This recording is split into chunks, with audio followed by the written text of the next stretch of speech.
sleepless nights, risk of getting 3s and 4s, adverse mental health, lack of a social life, countless essays, boring, repetitive routines, getting made fun of because you do ESS and math studies, unpleasant memories from Mr. Mugalizi, Mr. Luvinzu, and Mr. Vincent, CAS, EE, and TOK, 6 subjects, IAs, IOCs, FOAs, written tasks, and orals. and all that drama for an online graduation?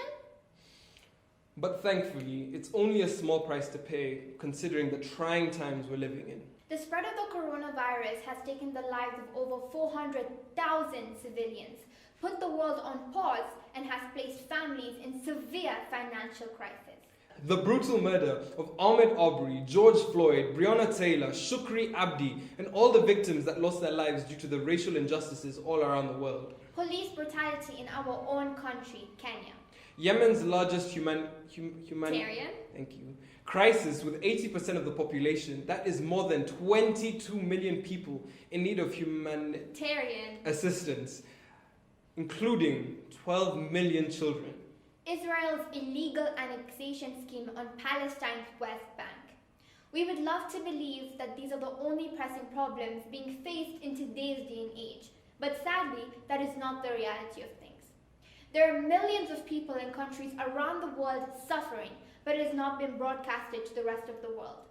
It is our duty to check our privilege and use our voice to not only advocate, but make an impact in any community that we possibly can. Now, in a time with all these lows, it's important to reminisce on all the good moments that have brought our grade this far, proving that the graduating class of 2020 is a vision so clear, even people with glasses can see it.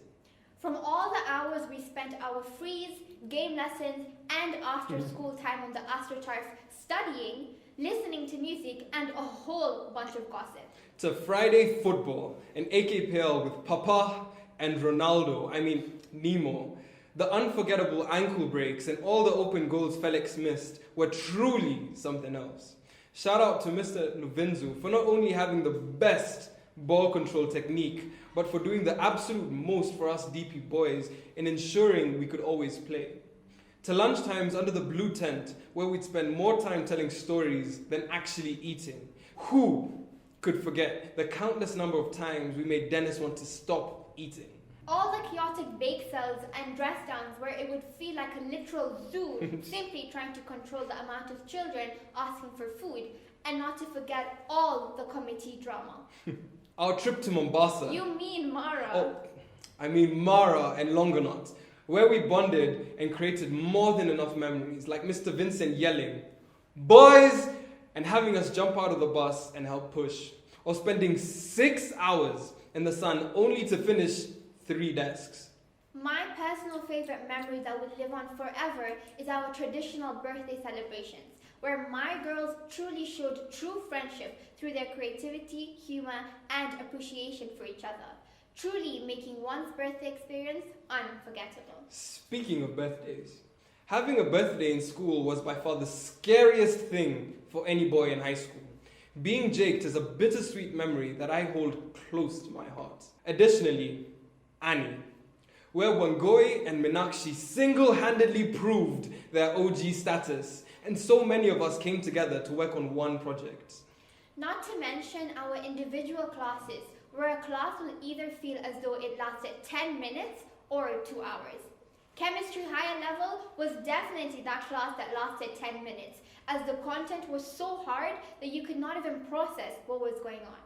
However, I firmly believe that teachers either shape or break the lesson, and Mr. Maigwa did more than enough justice to us. Sir, you treated us like your children and took the time out of your lesson to hear our complaints and comfort us, and that will forever live on as one of my favorite high school memories. Now, the Geo class of 2020 was unrivaled. Doesn't matter what you say, falling into the river at Karura will forever be a painful memory to reminisce. Although psychology, we're the most resilient group of individuals in the world. Need I even say more? Special hands for Miss Maria for doing the absolute most for us. Our man, Mr. Vincent, who more often than not was our friend rather than just our teacher. Now, in Buddha's own words, your worst enemy is your best teacher. Mr. Mugalizi. If I ever hear the phrase descriptive again, it will be too soon. But without a doubt, we all appreciate the amount of effort you put into making sure we all pass TUK. Our student government will forever have a special place in our hearts. Not only did we have a special and unbreakable bond, but we were able to create many firsts to our school, such as the allowance of mobile devices, to which Mr. Schmaltz may not have been as happy about it as we hoped, and our school project, where students from every grade gathered around to create and form IB learner boards that are now placed all around the school. For all the teachers that watched us grow, not only over the past 2 years, but over the last 7, we appreciate you so much. Miss Pauline, you undoubtedly inspired countless future entrepreneurs with your own passion. Your passion and enthusiasm for not only business, but your students as well, inspired many of us to pursue business as a long-term career, in hopes of living up to your wit and enthusiasm. From the graduating class of 2020, may you rest in peace. Now, choosing to do IB is by far the most enduring decision I have ever had to make. This course is not easy. From the ridiculous amounts of coursework that's required to the painful exams, IB is very much indeed rigorous. Although it taught me a lot, it gifted me with a way of thinking that's outside of the box. It taught me to no longer paint the world in black and white, but with blue and green as well. Although I'll never get all the nights I spent working on my EE, or all the time I spent learning how not to be descriptive, the lessons I learnt along the way and the memories I made all make it worthwhile. I started my journey, like many others, as just a naughty 12-year-old and grew up into the person that I am today, thanks to all the teachers and classmates I had along the way. We've all grown so much as individuals and as the centerpiece of the next generation of athletes, lawyers, doctors, CEOs, pilots, and even teachers. Wow, beautifully said, Chef. Merci. Starting off my high school year, I was an insecure, hijabi little girl, worried about what people may think of me, scared to lose friends due to my outer appearance. But I truly believe I wouldn't be as confident as I am today without the constant support and push from friends, family, and the school. Today, I wear what was once my biggest insecurity as my proudest identity. The IB did not only academically challenge me, but it challenged me from an aspect where I came out stronger than I entered. And I am sure many of us can relate to that. Also, the IB taught me the bigger picture of life.